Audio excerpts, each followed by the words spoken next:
Hi, good evening, everyone. This is Dawn with Watchwoman on the Wall. I want to wish all mothers a happy Mother's Day today. This is once again another one of those messages that I would like to be a feel good message, but the Lord has given it to me nonetheless. So I thought I would come on here and share a few things with you that the Lord has shown me or given me. I want to start off by saying this is one of those messages that I had to pray a considerable amount about the last few days. And I just felt like it was one of those messages. You know how you pull a string on a sweater and you keep pulling, and before you know it, there's more string than sweater? I felt like that about this message, that there was so much to it. And the more I pulled, the more the Lord was willing to show me. And I kind of felt like I was getting a little overwhelmed, and I had to ask the Lord, please just kind of cut out the periphery subjects and just get right to the point with me. And there was a lot there, but I just want to start out by saying that Romans 11:33 really has my heart today. And it says, "Oh, the depth of the riches, both of the wisdom and knowledge of God. How unsearchable are his judgments and his ways past finding out." I feel that way. I feel that there's no possible way I can understand the mind of God, and that I can try and search and understand his ways and his judgments, but I will never fully, completely get to that point. And yet, there's a promise that there's a depth of riches, looking for that wisdom and knowledge from God. So it's worth it, I want to say.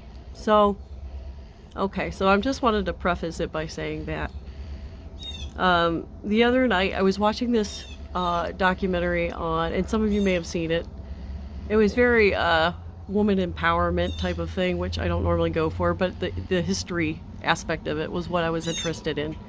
And it was about Queen, gosh, why is her name just disappearing from my mind? Everybody knows it. Cleopatra.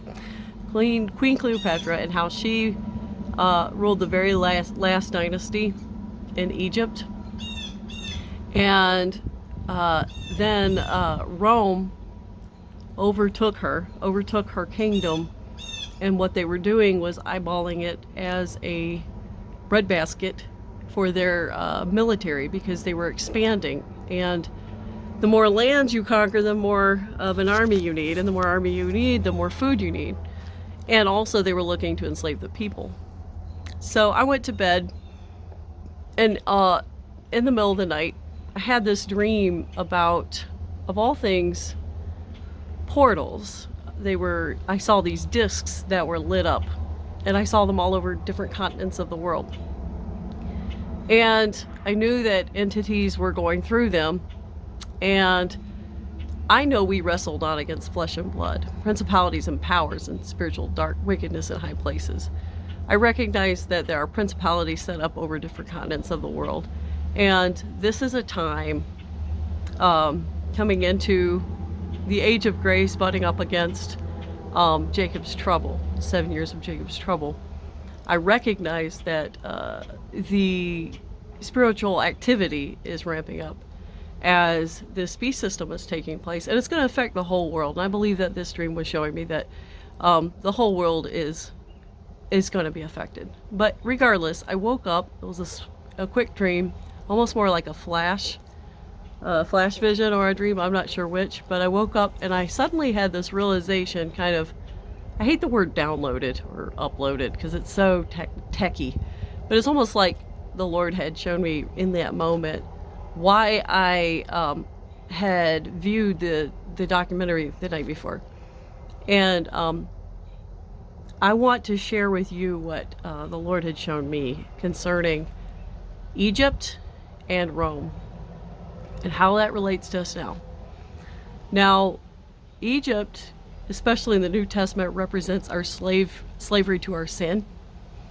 But Egypt also represents the world, and a world that is living in sin, unrepentant. And I see a very interesting parallel between Egypt and America, and Egypt also and the rest of the world. That's very easy to do, but what I want to be careful not to do is to take a prophecy that was meant for Egypt and completely like steal the prophecy basically and try to use it for my own country. But I want to show you the parallels with this Isaiah chapter 19 passage that the Lord had shown me today, and I was kind of stunned actually. And I think what it says, I'm not trying to take that prophecy and kind of like overlay it over America, but what I want to do is show you that perhaps the Lord's way of judging a nation can be very, there's like an order to it. And we can kind of see that with what's going on here in America. It parallels a lot of what Egypt was prophesied as going through. And like I said, it kind of stunned me when I read this chapter, Isaiah 19. I'm going to go over specific passages of it and kind of talk about how we can see that playing out today. So even if this prophecy is not for us, it's for Egypt, it was for Egypt, we can kind of see how that's playing out and how the Lord has some type of order in the way that he judges. And that's why I kind of started off this video with Romans 11:33, because it talks about how unsearchable are his judgments and his ways are past finding out. But we can still see kind of a pattern, if you will.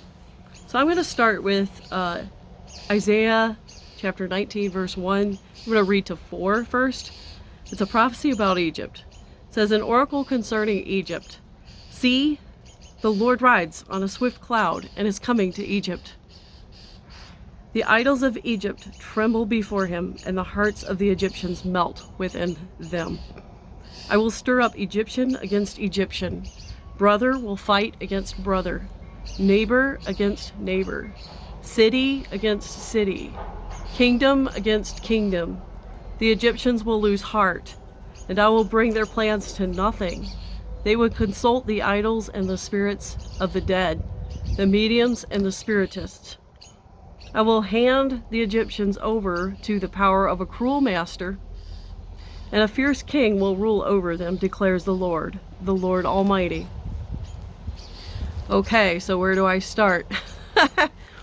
We're going to talk about God's judgments and breaking this down a little bit. He talks about people being divided. Notice he starts with brother against brother, then neighbor against neighbor, and then kingdom against kingdom. So he builds out from those we know we are closest to our acquaintances, to people that we see that are figureheads, maybe we see on TV.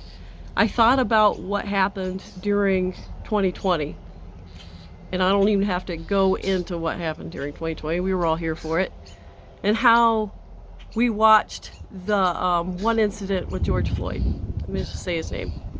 And we watched how people turned against each other on different issues, different hot topics. And we watched how friends or family, first it started with family, because one family member would do one thing and say, didn't you do that? And they would kind of, show themselves publicly what they were doing. And it would cause a division, because the ones who refused to do what they were wanting them to do wouldn't do it, and it would cause a rift.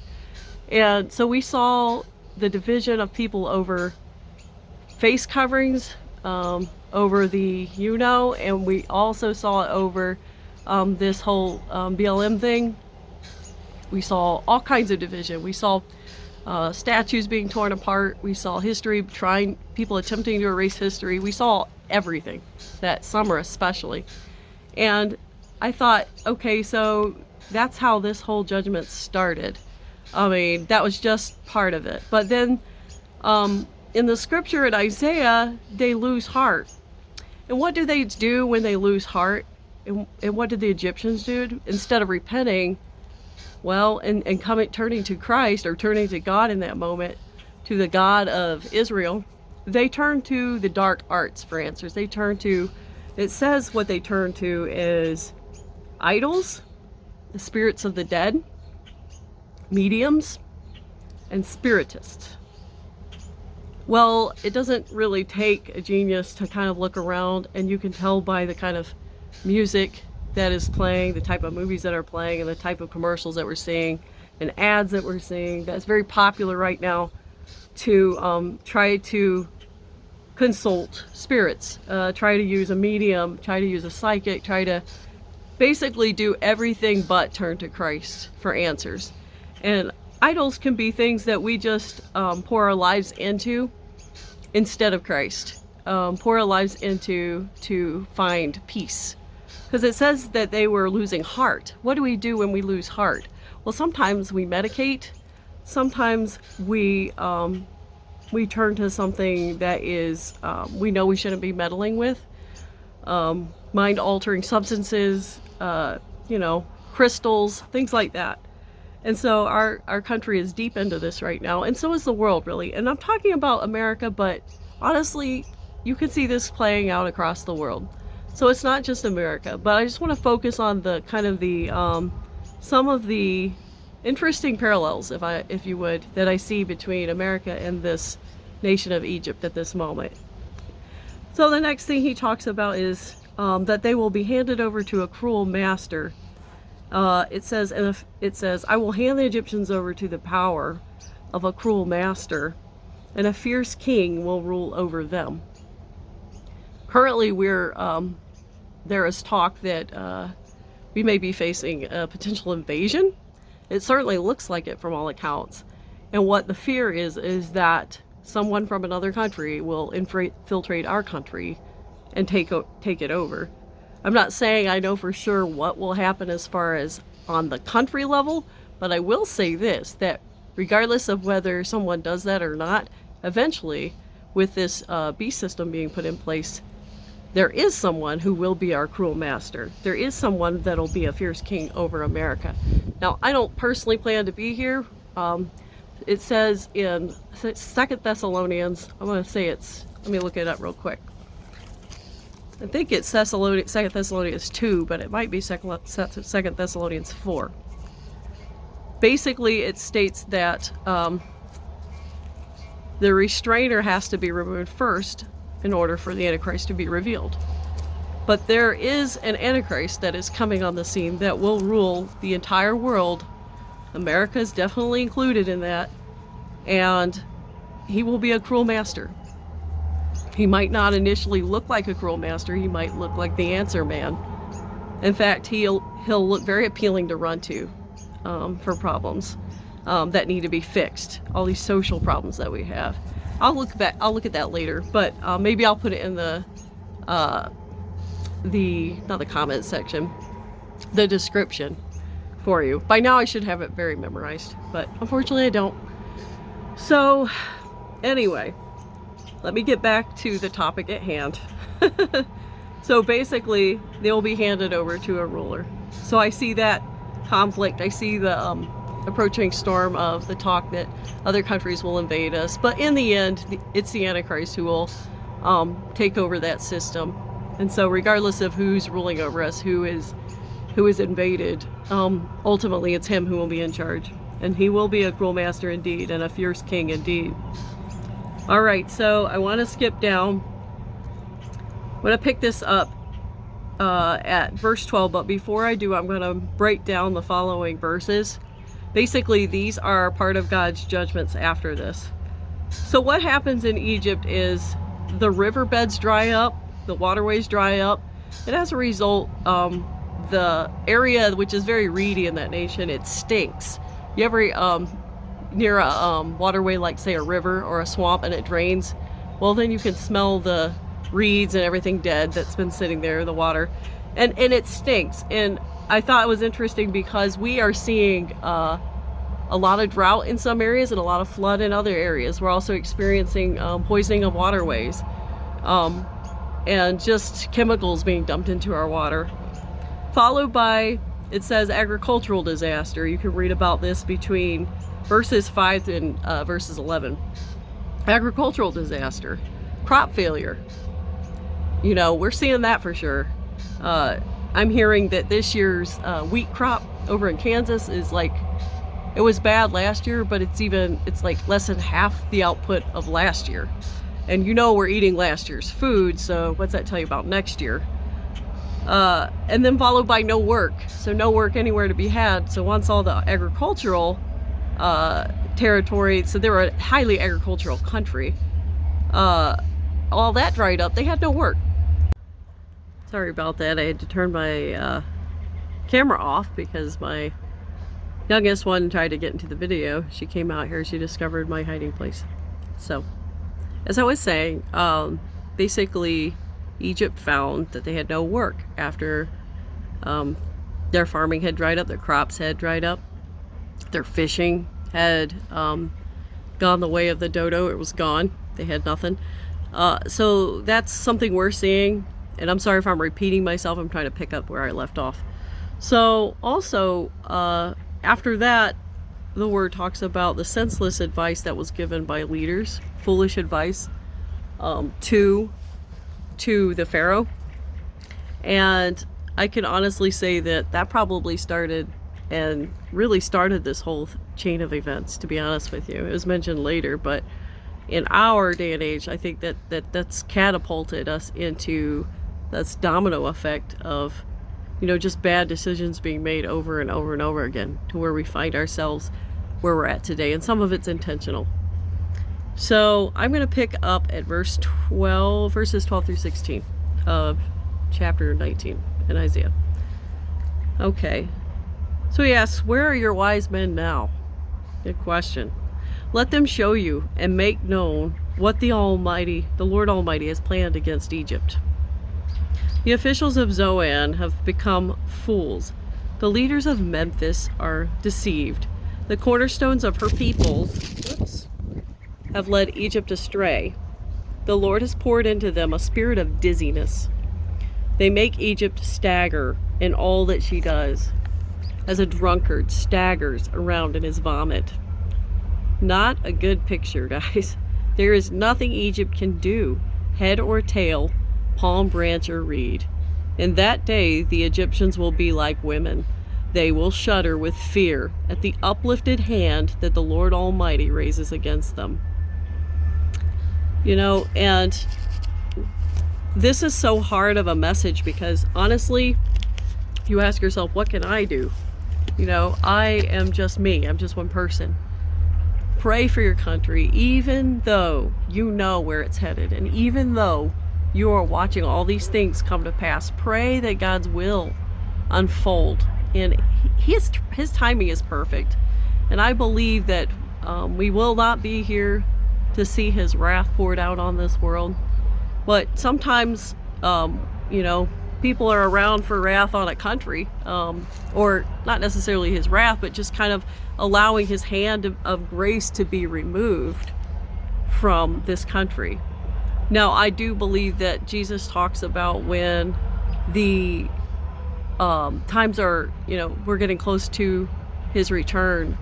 You know, when he comes, there will still be, at least when we are raptured, right before we're raptured, we will still be eating and drinking and working and all of those things. So I believe there is some semblance of normalcy, even in surrounded by the corruption that we're surrounded by and the evil days we live in. But and I've said that before. And but before I let you go, I want to show you something someone shared with me this morning. And before I show you the picture, I had showed it to my 9-year-old. And she immediately picked out what she thought it was, which I thought was really intriguing. She told me it looked like, now it's a picture of a cloud. Very unusual looking cloud, by the way. But it looks, she told me it looked like a baby on like riding a whirlwind. And she said a tornado is what she said. But immediately I thought of the Revelation 12 sign and the baby being delivered, but being taken right up.